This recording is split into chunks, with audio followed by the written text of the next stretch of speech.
Reverend Father, ladies and gentlemen, it is a very great honor to address this distinguished audience on the occasion of the launch of a new Polish edition of the book Revolution and Counter-Revolution. I did not have the honor of personally meeting Professor Plinio Corrêa de Oliveira. Still, I can say that one of the things that helped my conversion from a non-practicing Lutheran to Catholicism was reading exactly Revolution and Counter-Revolution, in addition to attending a Mass celebrated with dignity and sacrality according to the ancient rite of St. Pius V. Since my childhood, I have admired the Middle Ages for castles, chivalry, or for feudalism. Still, I kept this feeling deep in my heart because around me I continually listened in history classes, in the newspapers, in conversations, that all of that had happened, perhaps been beautiful like cathedrals, but that it had been born in a context of great injustice and, in any case, of domination by the church over society. I continuously heard that Europe had finally freed itself from this theocratic, unjust regime, the Dark Ages, as they say, by the progress of the sciences and the arts during the Renaissance, the arrival of the free examination, and the separation of Rome brought about by Protestantism, and by the predominant influence of the rationalist criticism of religion made by the Enlightenment philosophers, and finally by positivism and atheistic materialism. Concurrently, the ideals of liberty, equality, and fraternity of the French Revolution had spread throughout the world by the affirmation of the sovereignty of the people and the rejection of a social order based on hierarchy and the divine origin of political power, with the consequent overthrow of many monarchies. It was only by reading Revolution and Counter-Revolution that I understood that this vision of the march of Europe and the West in the last centuries was false. I understood that this process had resulted not from the spiritual progress of humanity, but a moral and religious crisis. From the decadence of the Middle Ages on, a spiritual crisis had worsened over the centuries, driven by two unbridled passions. First, pride that leads to rejecting all superiority and therefore the hierarchical order that God established in the universe. And second, sensuality that leads man to rebel against every law that restrains his whims. Hence, the aspiration for an anarchic world is very well summarized by two slogans of the neo-Marxist postmodern May '68 revolution in Paris: neither God nor master, and it's forbidden to forbid. Today, this revolutionary drift has gone so far that even the limits of nature are no longer accepted, as evidenced by the gender ideology and its claim to reconstruct the human being by abstracting from his biological sex, leading to the glorification of transsexualism. Indeed, the revolution is nothing but the echo in the history of Lucifer's cry of revolt, "I will not serve," and the reverberation of the serpent's promise to our first parents, "You will be like gods." When I read Revolution and Counter-Revolution for the first time, I understood that a reaction was not only possible, but desirable. That it was not only desirable, but feasible. And that it was not only feasible, but that it was already achieving significant victories over the revolution, and that, therefore, it was worth consecrating the main portion of daily life to the counter-revolutionary struggle, so that the kingdom of Christ may be restored on the ruins of revolution. One of the greatest proofs of the viability of this victory was given during this 20th century by your glorious country. In 1920, you defeated the Soviet army on its way to Warsaw and further to Germany. Then, after more than 50 years of Nazi, pagan German occupation and communism, Poland not only freed itself from the Soviet yoke and the consequent religious, political, and economic oppression of Marxist totalitarianism, it also became a bulwark for the defense of Christian principles in the face of a Western Europe that did not underwent the invasive surgery of a communist regime, but which did gradually accept the materialistic principles of communism in homeopathic doses, until transforming the EU institution in Brussels into a substitute for the USSR. 3 centuries ago, King Jan Sobieski and his winged hussars liberated Vienna from the Mohammedan siege. Today, your historical vocation as a nation is to be the stronghold of Catholicism and Christian civilization in the Western world. Even more, and it hurts to say this, your vocation is to be the bulwark of orthodoxy within the Catholic Church, in opposition to the march towards the abyss coveted by the hierarchy of my own country through the disastrous synodal path, which is affirming itself every day more as a true schism, proclaiming clear heresies such as the priesthood of women, the acceptance of sodomy, adultery, and concubinage, and the intention to transform the Church into a democracy governed by a lay nomenclatura. Allow me to say a few words about the need to defend the West as an integral and central part of your task of defending Catholicism.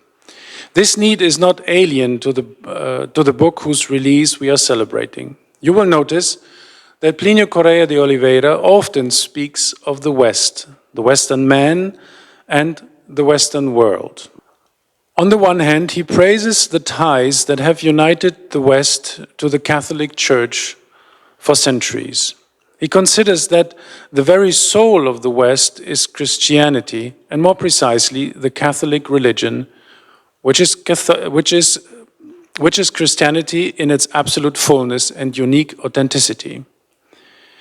He would have agreed in full with Benedict XVI's assessment in his famous Regensburg address criticizing Islam, that the convergence of Greek reason and Jewish faith with a subsequent addition of the Roman heritage and, of course, the blood of our Lord Jesus Christ remains the foundation of Europe, whereby it is not surprising that Christianity, despite its origins and some significant developments in the East, finally took its historically decisive character in Europe. It is important to reiterate this truth in the present era of leftism, or wokeism like we call it, where the slightest form of European influence in the world is considered a horrible expression of white colonialism.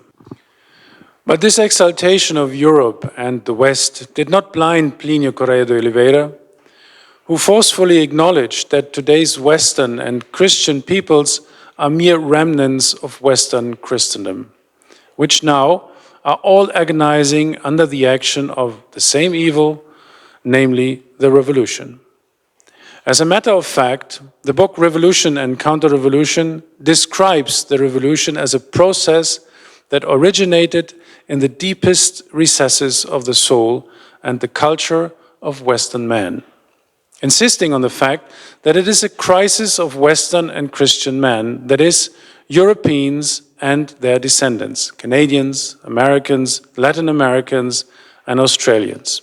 Even signals that the revolution affected other peoples only to the degree that Western influence has reached and taken root among them. Nevertheless, Professor Plinio was an ardent defender of the West as a cultural area where Christianity best flourished and where its greatest spiritual and material treasures still remain. As he would never share Pope Francis' opinion that the future of the world lies in the geopolitical peripheries of the world, and notably in the Far East, a false idea that orients today the Vatican diplomacy and its drive to reapply to the Chinese Communist government the failed Ostpolitik, which did so much harm to Poland and other Eastern European countries. Today, the West has numerous virulent enemies who take advantage of our false leaders to discredit it in the eyes of other peoples and even in the eyes of Westerners themselves. Among the enemies of the West, the first to be mentioned is Vladimir Putin and the entire Russian nomenclatura, including his puppet, Patriarch Kirill. All of them consider the invasion of Ukraine part of an existential struggle to preserve traditional Russia against the corrupt West. After Ukraine and the small Baltic nations, the next target of the Russian imperialist onslaught is Poland, considered by them as a Trojan horse of the West and its Latin Catholicism in the Slavic world. An important ideologue of this imperialist ideology of Ruski Mir is Alexander Dugin. In 1998, the Polish journalist Grzegorz Gorni, I hope I spelled that right, asked him about Poland's role in what he calls sacred geography. Dugin did not hesitate to state the following, and I quote Dugin: "Tradition is a broader concept than religion. Orthodoxy is a tradition. Catholicism is a religion.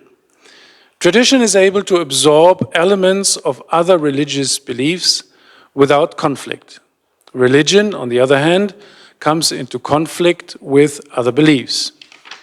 After the Great Schism, Catholicism departed from tradition and narrowed down to religion. In this context," he continues, "Poland is on the border between the Catholic and Orthodox worlds. From my Eurasian point of view," says Dugin, "the archetype of Poland's sacred geography is deeply dualistic.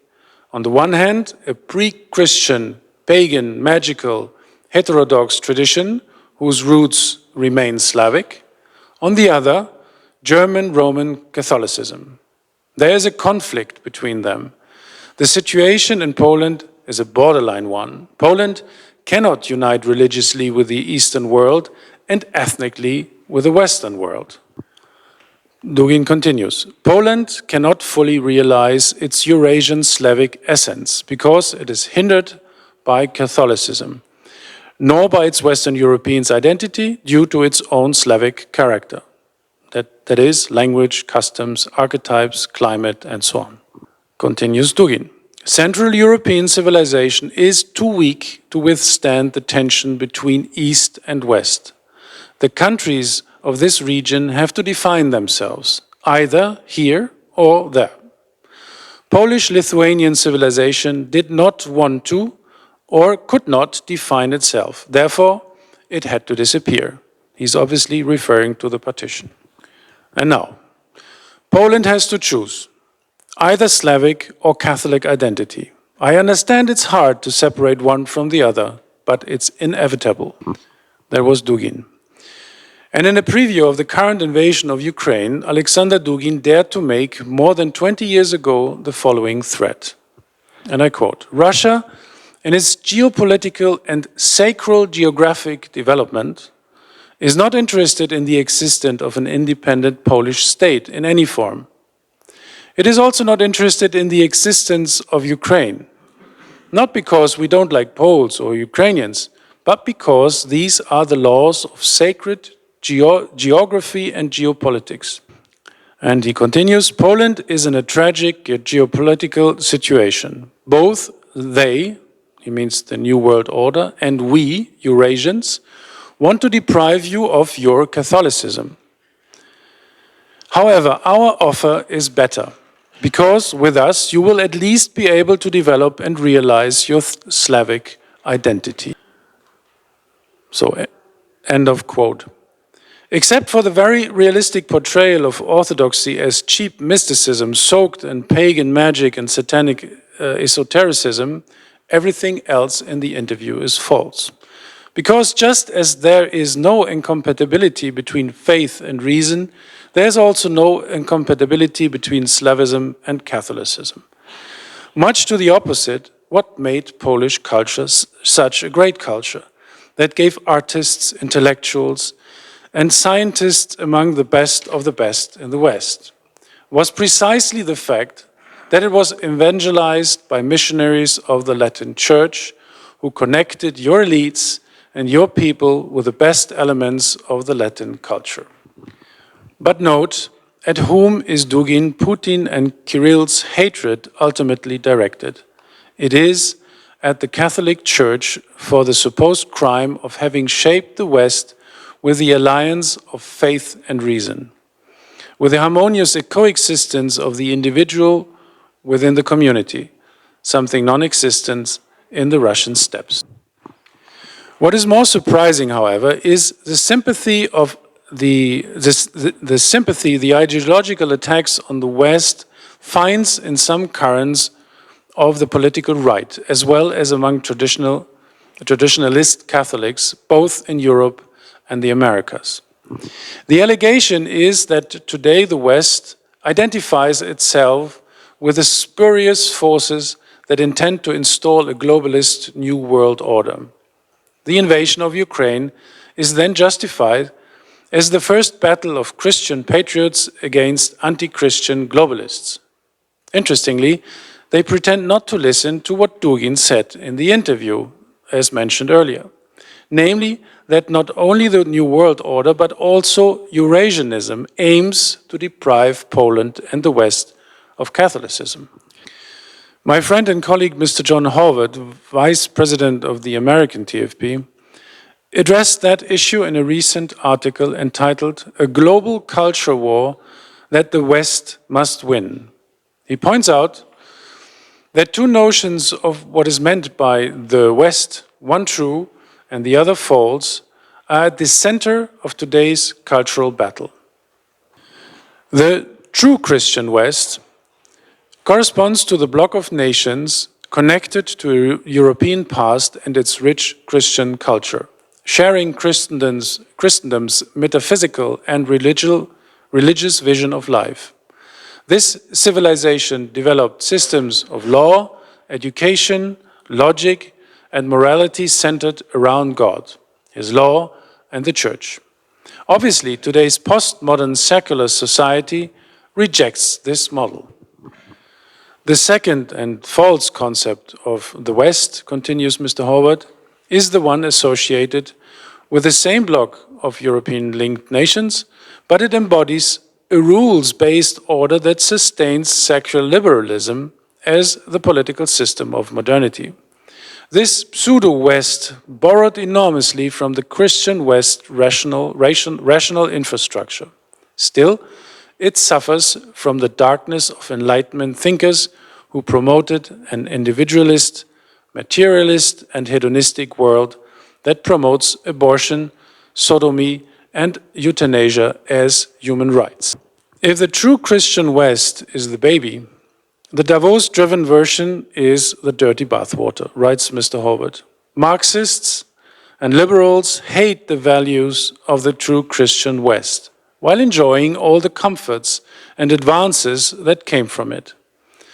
Conservative Christians hate the Davos-driven West as they struggle to survive amid its moral depravity and godless secularism. This West, as a geopolitical unity leading a globalized world, is being shattered by the war in Ukraine and the rivalry between the US and China, opening the way for an unknown multipolar world. Many on the right naively welcome this development, thinking it represents the cleansing of the dirty West's cultural bathwater. At the same time, leftists celebrate the demise of the true Christian West baby's influence that still keeps some moral order in society.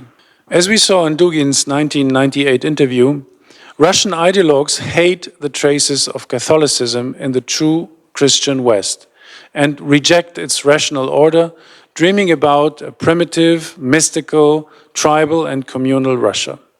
On the other side, the left worldwide also hates all manifestations of the true Christian West, seeking to annihilate any Christian values from Western society. The result is those anti-West right-wingers and leftists become comrades in arms, in throwing away the whole content of the bathtub, the water, and the baby. Which should be the true Catholic position regarding our hybrid West? We should battle to throw away its dirty bathwater, that is, the perverted ideas and mores of the revolution, as well as battle to reinvigorate the baby, that is, the Christian traditions of the West, so that it reassumes in its fullness all the principles and mores of our Catholic faith. For that endeavor, nothing better than to take advantage of the book Revolution and Counter-Revolution. Let me conclude by saying that Poland is called to be a stronghold of the true Christian West and a beacon for the rest of the world in this 21st century crusade against the revolution, which is now advancing both through its Davos-driven version promoted by left-wing liberals and through its Ruski Mir version that unfortunately attracts some well-intentioned but naive political right-wingers and traditionalist Catholics. We must engage in that crusade, putting all our trust in Mary Most Holy, whose victory was promised in Fatima. The confidence in that prophetical announcement must be total, since on the past feast of the Annunciation, Russia was finally consecrated to the Immaculate Heart of Mary by Pope Francis in union with the bishops of the whole world. Yes, indeed, as Professor Plinio teaches in Revolution and Counter-Revolution, the Catholic crusade is invincible because, and I quote, "When men resolve to cooperate with the grace of God, the marvels of history are worked. The conversion of the Roman Empire, the formation of the Middle Ages, the reconquest of Spain starting from Covadonga. All the events that result from the great resurrections of the soul of which peoples are also capable. These resurrections are invincible because nothing can defeat a people that is virtuous and truly loves God." Let's therefore remain firm amid the general convulsion of our times, firm with all the firmness of those who, in the storm, and with the strength of soul even greater than the storm, continue to affirm from the bottom of their heart, "Credo in unam sanctam catholicam et apostolicam ecclesiam." That is, I believe in the Holy Roman Catholic and Apostolic Church, against which, as promised to Saint Peter, the gates of hell will never prevail. Thank you very much.